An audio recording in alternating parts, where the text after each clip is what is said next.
são os programas sensacionalistas.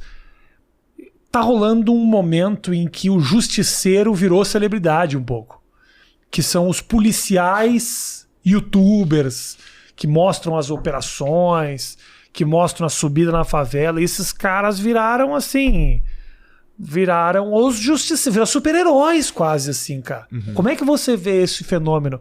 Os da Cunha, os caras lá, o Gabriel Monteiro, esses caras que mostram essas operações e com isso ganham a popularidade em cima disso. Eles têm milhões de justificativas o porquê eles fazem isso, mas como você vê esse fenômeno?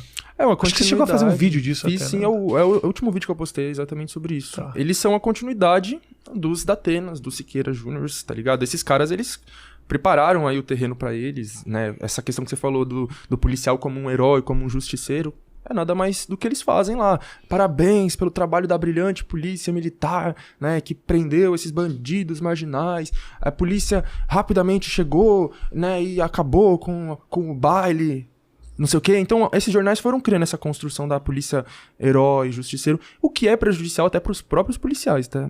É longe de mim de ficar querendo defender a polícia, mas, mano, é prejudicial pra eles próprios, porque eles colocam na cabeça que eles são heróis justiceiros. Na prática, eles não estão conseguindo fazer muita coisa, estão lá com armamento... não sim, pra falar armamento velho, não é verdade, né? O Dória tá aí comprando um fuzil de Israel pros caras usar. Mas eu quero dizer assim, os caras estão lá, não estão na melhor condição que eles gostariam de estar, ganhando um salário baixíssimo. Então eles não conseguem fazer o que eles gostariam de fazer, ainda bem, né? Aquelas... E eles ficam com essa... Caralho, viu? Tá ligado? Então eu tô falando isso porque existem estudos que mostram, né? Por exemplo, a questão de um dado que eu sempre falo é o quê? O Brasil é o país onde a polícia mais mata no mundo. Porém, o Brasil também é o país onde a polícia mais morre no mundo. E a principal causa de morte dos policiais não é confronto, é suicídio. Então, os policiais estão se suicidando pra caralho. E isso também vem dessa ideologia de que eles são super-heróis da sociedade, que não se demonstra na prática, eles se sentem absurdamente frustrados, não são aquilo que eles gostariam de ser, ganham um salário, 1 ou 2 salários mínimos, enfim, tô querendo dizer isso, tá ligado? Tipo... Esses caras, eles, seja os Datenas, os da Cunhas da vida, eles querem colocar o policial num super patamar que eles não estão, né? E isso, como eu falei, é prejudicial para os próprios policiais e é prejudicial para a população, que vai ficar sendo ensinada de que aqueles caras são os heróis, mas quem tá na favela, boa parte sabe que não são, né? Porque os caras enquadram, os caras agridem. Eu não consigo sair na rua sem estar em paz, assim, de saber que eu vou na rua, posso tomar um enquadro a qualquer momento e... Tá ligado? Ainda mais com a roupa que eu tô assim, tá ligado? Que, enfim, tem determinados símbolos que pra polícia se eles vê, tá ligado? Boné de crochê, por exemplo, é uns bagulho que eles automaticamente associam como se fossem coisas do crime e tudo mais. Então você vai na rua, você já tem que ficar pensando. Isso eu falo, tipo, não só por mim, mas os moleques, assim, de periferia em geral. Nossa, eu tenho que ir na rua já planejando o que eu vou falar, se eu tomar um enquadro, pra onde que eu tô indo, o que eu tô indo fazer. E o foda é o quê? Eu, por exemplo, o que eu ia falar hoje se eu tivesse tomando um enquadro vindo pra cá? Eu tô indo lá gravar com o Rafinha Bastos. A polícia fala, mas como assim? Tá ligado? E eu não sei, eu fico pensando nisso, o que eu vou responder? Aí eu já tenho que ficar inventando uma história. Eu acho que isso não ia te ajudar nada, você falar que você me ligava. Você só ia se queimar. Não, eles ia ficar mais puto, daquele filho da puta! É capaz deles nem acreditar. Falar, tá metendo louco, assim, você é um Zé Ruela, você é um Zé Ninguém. Porque eles acham que é isso, né? Ele olha pra nós, você é um ninguém. Né? Então até de eu falar que eu estudo na USP, por exemplo, a reação dos policiais é ou não acreditar e debochar e zoar, ou o tratamento mudar imediatamente, né? Então se ele sai com a arma na sua cara te xingando e você fala que estudo na USP, ele guarda a arma na hora e amansa a voz. Então...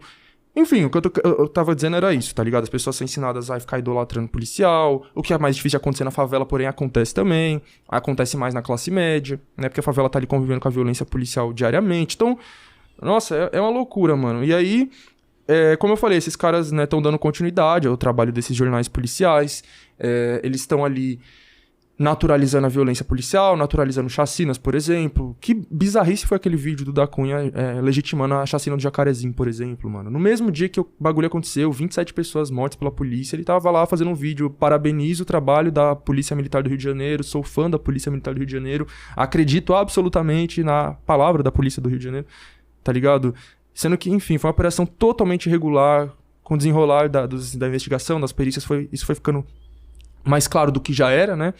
Mas esse cara também se coloca numa situação muito complicada, né? Porque, obviamente, ele ganha muito com essa exposição, mas, por outro lado, com certeza ele sabe muita coisa. E aí o que vai fazer? Vai apontar essas irregularidades, esses problemas, essa corrupção que existe, essa truculência, e assim perder a moral toda que construiu como salvador e como o representante maior dessa instituição, ou ele simplesmente faz vista grossa e colhe, ganha e cresce. É uma situação que o cara se coloca também, que deve gerar uma série de conflitos, entendeu? Sim. Outro dia eu vi um vídeo do cara, tipo, descendo o cacete, falando, porra, eu sei, eu aponto as coisas, por isso que os caras querem me derrubar, querem me mandar pra trabalhar na operação longe pra caramba do centro de São Paulo. Então, assim, é errado em todas as pontas, né, cara? Sim. E aí existe uma outra função que é justamente você fazer as pessoas continuar aceitando a existência da instituição da polícia e até da própria violência. Mas a polícia em si, né? Eu não vou falar aqui de todas as polícias, né? Mas a militar, principalmente, é uma instituição que não deveria existir. Tá ligado? A gente... essa história de que a polícia militar existe para servir, proteger, fazer a segurança pública, isso aí é historinha pra boi dormir, tá ligado? Quando a gente olha pra, sei lá, alguma instituição, alguma coisa, algum fenômeno que existe na sociedade, mano, a gente tem que procurar o histórico daquilo. Por isso que, mano, a história é muito importante. O pessoal fala, história não serve pra nada, que não sei o quê.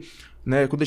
Se a gente quiser entender a sociedade brasileira hoje, a gente tem que olhar para a história brasileira, tá ligado? Todo esse tempo de colonização, de escravidão. Mas quando a gente olha, vamos pegar um recorte aqui dessa instituição, né? A polícia militar, e ver como que ela surgiu, para que ela surgiu, não tem nada a ver com fazer segurança pública, tá ligado? Ela surge ainda no período colonial, quando a família real portuguesa foge pro Brasil, né? Enfim, tava esse bagulho de Napoleão invadindo a Península Ibérica, a família real portuguesa foge pro Brasil, vai pro Rio de Janeiro, funda a Polícia Militar no Rio de Janeiro. O símbolo da Polícia Militar do Rio deixa claríssimo qual que é o objetivo dela, que tem uma coroa, um pé de café, um pé de açúcar, o ano 1809, quando ela foi criada, e 2 armas cruzadas, protegendo o pé de açúcar e o pé de café, que é a propriedade privada, né, da elite daquela época.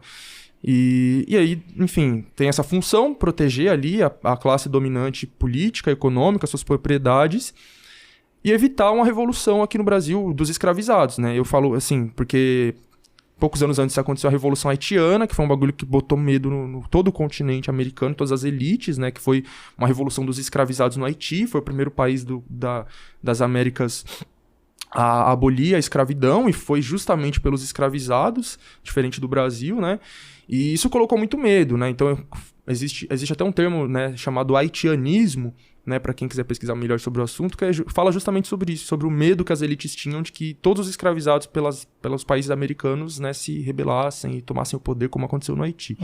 Então a polícia militar surge com essa função também, né, de reprimir as revoltas, de reprimir a população. Então, se você pega a polícia militar do estado de São Paulo, por exemplo, né, ela tem um brasão com várias estrelas, e cada estrela representa um acontecimento histórico, que vai desde o golpe militar de 64 até a repressão as revoltas que aconteciam ao longo do século XIX, de Canudos, essas revoltas que a gente estuda, né, pro vestibular. É isso, a polícia militar estava lá reprimindo elas. Sim. E ela comemora isso no seu próprio brasão. E o próprio golpe de 64, como eu falei, está representado ali no brasão da Polícia do Estado de São Paulo. Então é uma instituição que não existe, nunca existiu para fazer segurança pública e nunca vai existir. Não acredito na reforma dela. Inclusive, quem está na alta cúpula dessa instituição são os descendentes dos escravizadores, dos senhores de engenho, dos bandeirantes, né? Mas tem muita gente da periferia humilde que entra na polícia, não tem também? Sim, mas aonde? Na base. São os soldados, são os praças, que são muitos caras negros que ganham ali 2, 3 mil reais, mas é o que eu falei, a cúpula da polícia.